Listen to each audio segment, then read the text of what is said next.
by the Ministry of Defence. Just in case it has been missed, I will request Colonel Sophia Qureshi and Wing Commander Vyomika Singh to just update you and fill you in on the details. Thank you, sir. Operation Sindoor पर 7 मई 2025 को हुई press conference के दौरान भारत ने अपनी प्रतिक्रिया को केंद्रित, संतुलित और गैर उत्तेजक बताया था। यह विशेष रूप से स्पष्ट किया गया था कि पाकिस्तानी सैन्य ठिकानों को निशाना नहीं बनाया गया। साथ ही दोहराया गया कि भारत में किसी भी सैन्य लक्ष्य पर हमले का उचित जवाब दिया जाएगा।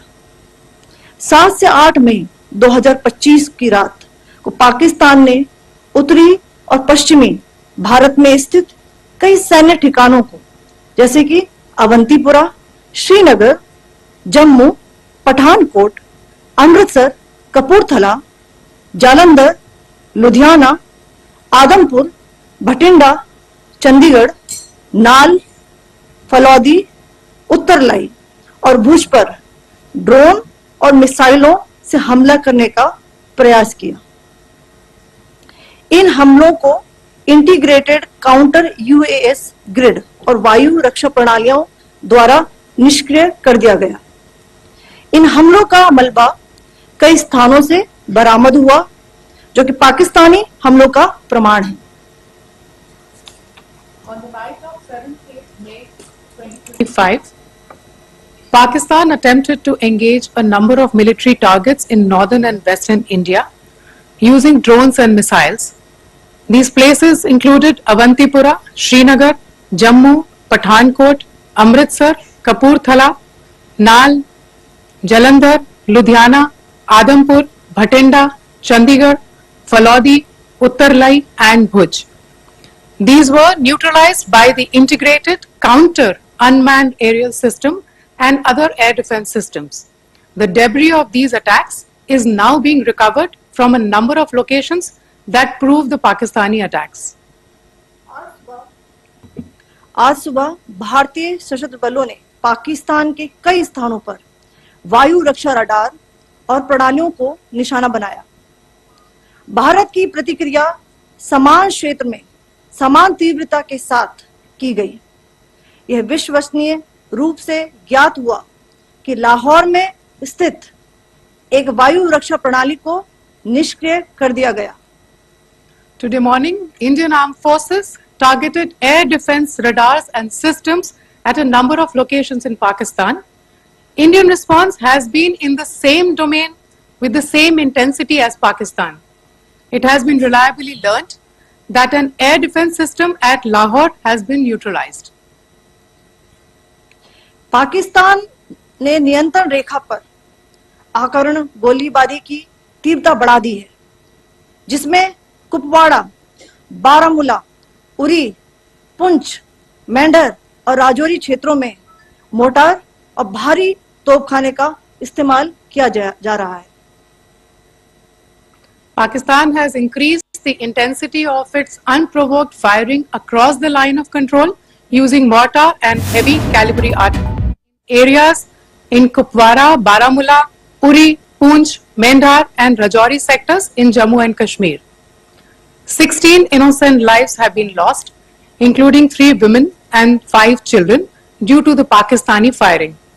Here too, India was compelled to respond to bring mortar and artillery fire from Pakistan to a halt.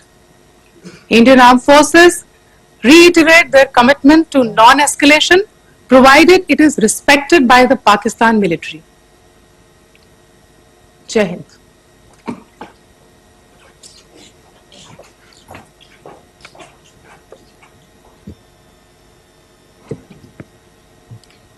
Thank you.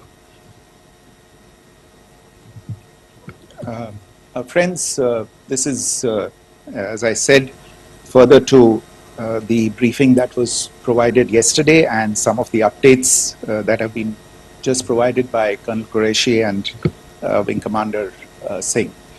I thought that we would just put some of the aspects related to the events that started on 22nd April with the barbaric terror attack in Pahalgam into further context, because there is a certain amount of commentary that has happened with regard to the events since then.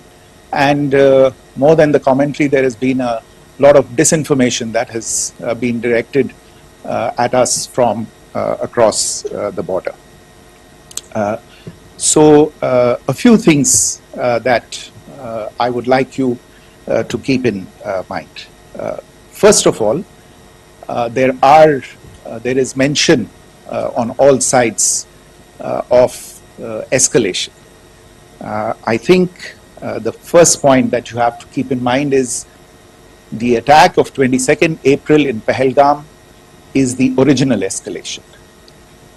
ये जो सिलसिला है जो हम देख रहे हैं आज की घटनाओं को लेके, ये 22 अप्रैल के पहलगाम के हमले से शुरू हुआ है. एस्केलेशन वहां पे हुआ है और उस एस्केलेशन का जवाब भारतीय सेना ने, भारतीय फौज ने कल अपने एक्शन से दिया है. Secondly, I want to invite your attention to the involvement of the group calling itself the Resistance Front in these attacks. I pointed this out yesterday that this is a group that is a known front for the well-known Pakistan-based terrorist organization, Lashkar-e-Taiba. The group has been reported earlier. I mentioned to you about the Indian authorities providing information to the UN 1267 Sanctions Monitoring Committee. And in fact, we are going to be meeting with the team again very soon, and we will be providing an update to the information that we have provided earlier. But what is interesting, दिलचस्प बात यह है कि संयुक्त राष्ट्र की सुरक्षा समिति में जब पहलगाम के हमले को लेके एक प्रेस वक्तव्य जारी करने की बात चल रही थी, तो आप सोचिए किस देश ने टीआरएफ का, द रेजिस्टेंस फ्रंट का उसमें मेंशन किया जाना, उसको अपोज किया, पाकिस्तान ने.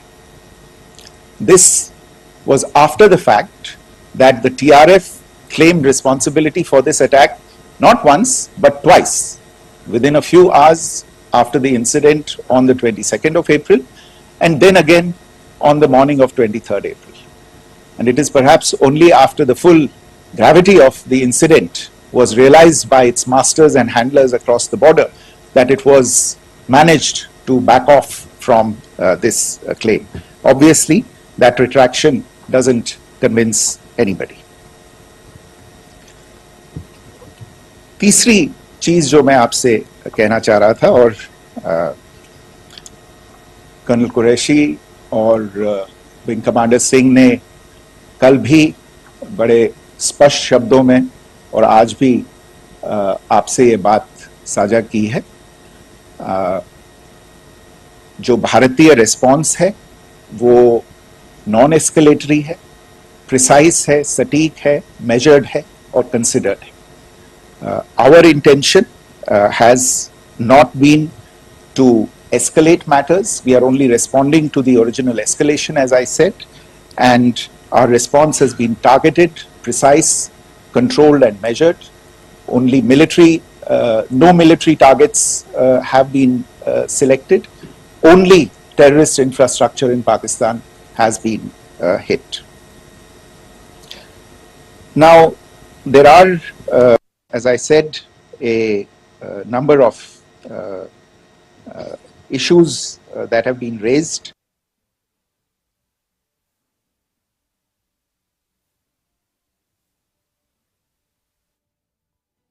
मंत्रालय की प्रेस कॉन्फ्रेंस आपको सुना रहे हैं. जिस तरह से पाकिस्तान ने भारत के 15 शहरों को अपना निशाना बनाने की नाकाम कोशिश की, उसी को लेकर ये press conference. The first of these is Pakistan trying to wash its hands off any and all involvement with terrorism. I think the Pakistani information minister said there are no terrorists in Pakistan, and I think he was challenged on that in the television program that he was appearing on. But even if I partially repeat myself from yesterday, I think Pakistan's reputation as the epicenter of global terrorism is rooted in a number of instances where concrete evidence is available, not just to India, but to governments and authorities and agencies around the world. There are several terrorist attacks around the world where Pakistani fingerprints have been found. I don't need to belabor the point with regard to this audience about where Osama bin Laden was found and who called him a martyr.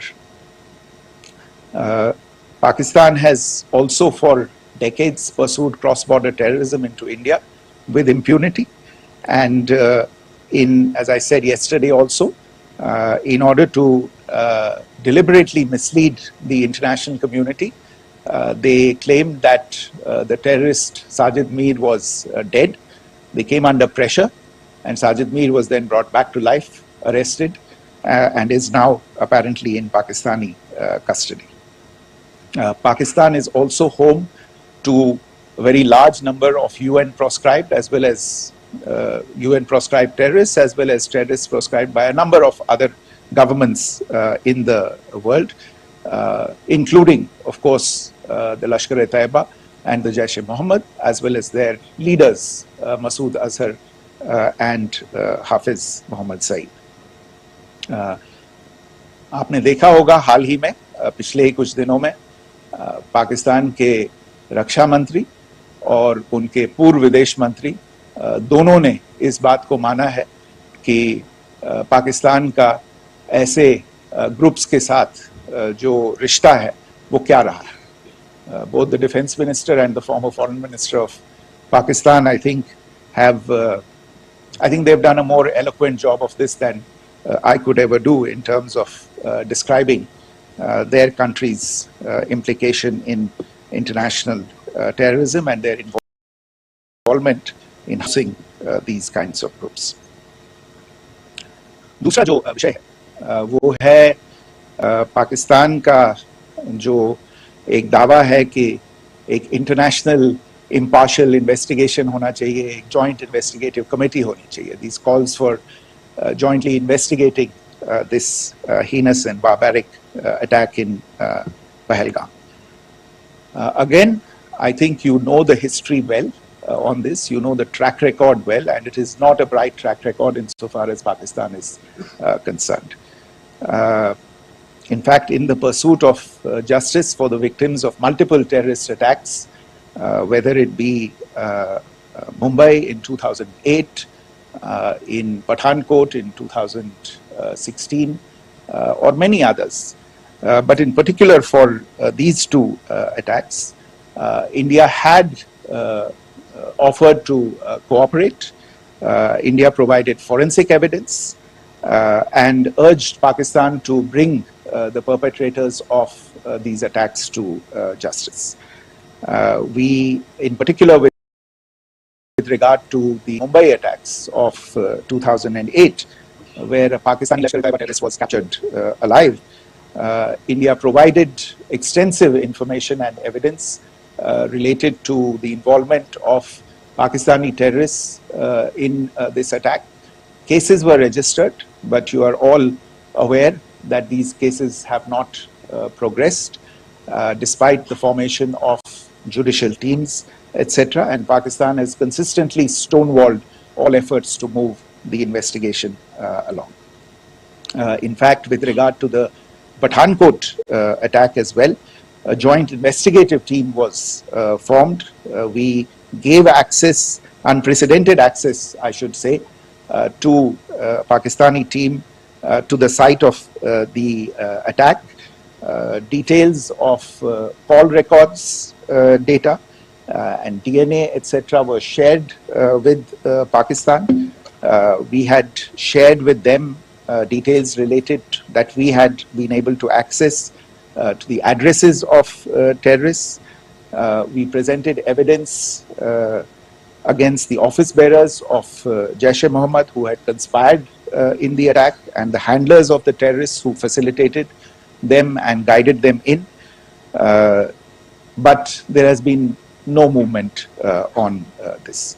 So in all of this, I think the experience has not been positive, and it certainly doesn't give us the confidence now to take at face value Pakistani assertions of wishing to participate in a joint investigation. These are just delaying tactics, these are just stonewalling tactics. And in fact, there is reason to believe that Pakistan uses the evidence that we provide only to cover its tracks and in fact defend the terrorists who we are looking for and